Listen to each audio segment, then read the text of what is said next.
Happy Friday and welcome back to The Average Fisherman, everybody. Well, I hope you can tolerate the 35 to 40 mile an hour winds, but that's why I hadn't been fishing. But anyway, 6 viewers asked me to do this video specifically on my vegetable garden, plus give them tips on how I'm keeping all of my stuff alive, even though they said it's been hot and their stuff is dying. So I'm gonna give some quick tips and go through my garden real quick.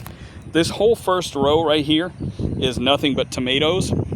Then I have some pepper plants and eggplants. Then I have some squashes and a couple more bell peppers and some Marconi peppers back here, some green beans in the very back corner. Let me get on the camera right there. There's green beans and some new tomatoes that I just put in right there. So I'll go through everything.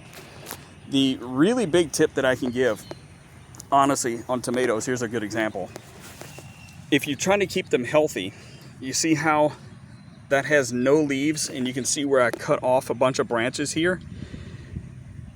Cut off the branches that are touching the soil. Don't let your leaves touch the soil, because that's how they get wilt and blight, is splashing water up on the back of the leaves and stuff like that transmits bacterial pathogens to the plants, and that's how they get, well, they start to die really quickly. It introduces diseases to the plant. So anything underneath, and you can see I've done it on a couple of them. I actually need to cut this branch off. I've cut all those stems off so that way none of the leaves are actually touching the ground. Once they start making flower clusters like this, those lower leaves are really worthless. So just get rid of them and keep your plants alive longer. Move over to the bell peppers. These are just standard Bonnie bells. 1, 2, 3, 4, and then I have a Big Bertha here. This is my Big Bertha. And then we're starting with the eggplants here. I have 2 of these Ichiban Japanese type that make like the long, thin eggplants. And they're supposed to be pretty prolific.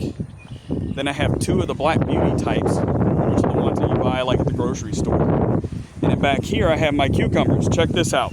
I gotta show this off to you guys. Look at that. This grew from a bud to this size in 4 days. These are the Bonnie burpless type, and I also have the heirloom straight 8s coming. So the thing that you need to know about cucumbers is this is a male flower. See how it looks on the side? All right. This is a female flower. See how it has the little cucumber here? So when this bud opens, you can go ahead and take off one of these little male flowers like that, pull the petals off, and then fertilize this female flower with the pollen from that male flower, and that's how you guarantee yourself 100% pollination. And you'll get a lot of production out of your cucumbers that way. See, I have 2 more here, 2 more female flowers that aren't budding yet. They're about to, they'll probably open tomorrow. And another one here, and I have my smaller, younger plants here. Up front, I have my squash plants. Now, every year, my squash plants give me the most trouble of any of my plants. And that's because they have hollow stems. You can see right here where I cut one off earlier. You can see that stem, how it's hollow right there. Right there. That's the whole plant is like that. So all of these stems right here are hollow like that. And the wind tends to break them very, very, very easily. So you have to support them or stake them until they get big enough to support themselves. Like these guys right here, they're finally got big enough where they're able to support themselves. But I have 1, 2, 3, 4 of the straight neck heirloom yellow ones. These 2 are zucchinis right here, and this is another straight neck because one of my zucchini plants got raised to the ground by the wind. It actually snapped off the main stems from the roots, and it was unsalvageable. So I had to go ahead and put another one of my heirloom yellows here. Back here are 2 orange bell peppers, there and there, right at the end of the rows. This is a brand new pole bean plant that I just put in, so it's just getting big enough to sprout. This pole has 2 beans on either side, well, 1 on either side of this pole. The reason I do that is called succession planting. So I have some bigger pole beans over here in the corner, and I'll show those to you in more detail in a second. But as those plants sprout and get older, they don't last very long, especially here in the South Louisiana summer. The sun is just so intense and so hot that these plants tend to die off by June, July. And you have to have more coming up, or else your garden is kind of shot for the year, because by that time of the year, it's way too hot to plant new stuff. So I always have, like you can see the cucumbers, 3 very mature plants that are producing fruit. And on either side, I have 2 much smaller, younger plants. Sorry with the camera focus. It's hard for me to see with the sunlight. Much smaller plants on either side of those that are much younger that will take over by the time those mature plants are spent. Because to be truthful with you, squashes and cucumber plants do not live that long. So the general rule of thumb, honestly, that I've always followed since I started making a garden is the 2-to-1 rule. So for every 1 planting of tomatoes that you put in your garden, you should be putting 2 plantings of squash or cucumbers. So like here in South Louisiana, we have a pretty long growing season, but the summers are super intense. So I plant 2 rounds of tomatoes. So if I'm planting 2 rounds of tomatoes, that means I'm planting 4 rounds each of squashes and cucumbers, because they die off once they produce their fruit. They die off, and then it's time to put more in. So here I have some kind of bell pepper-like plants. Giant Marconis is what they're called. They're like bell peppers, they're much bigger, and they're better for snacking. They look just like bell pepper plants, but in my opinion, these actually taste better raw. And I like to have a snack tray in the evenings before going to bed that consists of like fruits and vegetables and stuff, and that's what this is planned for. This side of the bed it's like one big giant row. And what we're gonna do here is put pumpkins and watermelons in this long section here. So that's our pumpkin and watermelon patch.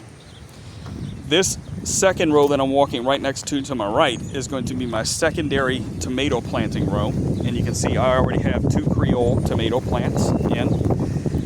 And there's my green beans. These are actually gonna come out. Those are bush beans that didn't actually do that well. And those are my pole beans. Notice, most mature, medium mature, and very young. Here, again, succession planting. So that's how I have my bed set up.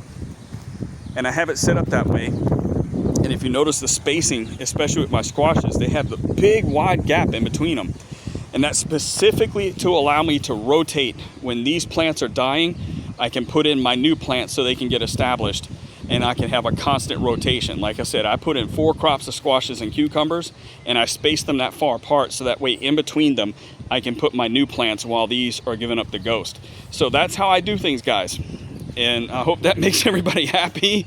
I hope this didn't bore you. I know I have a fishing channel, but like I said, several somebody's actually specifically asked me to give a quick tour of my garden so you can see how it's put together. And that is what I'm growing. So yeah, already got the cucumber. Oh, another big tip about cucumbers, by the way, never let your cucumbers ripen on the vine. Never let them get fully ripe on the vine. If you let so much as 1 cucumber fully ripen on a cucumber vine, the entire vine will die back, because the whole purpose of these plants, remember, is to reproduce. And if it makes a fully formed cucumber that gets fully ripe, it will think that it's gone, that it's made its seed, and they're viable seeds, and then the whole plant will die. So always pick them before they start blushing yellow. That's the best way you can tell. If it starts getting a little bit of yellow tint on it, it's almost probably too late still. But you need to pick them before they get huge and fully ripe, or else your whole cucumber plant will die back and you'll have to put in another one, because there's nothing you can do to save it at that point. So there we go. My plants are still young, but I do have some good, here's some better boys coming in right here. So I have some plants that are already making tomatoes, and these are doing really well, as you can see. Like I said, clip off those bottom leaves, clip off those bottom stems that hit the dirt, so that way your plants don't get infected early and die back too quickly. So anyway, I hope you guys are having a good week. I hope it's not as windy as where I am. The entirety of this week, we've had 30 to 45 mile an hour winds every day, and I just couldn't make it out in the boat in that. So I hope it's better for you guys. Go catch some big fish. Tight lines, my friends.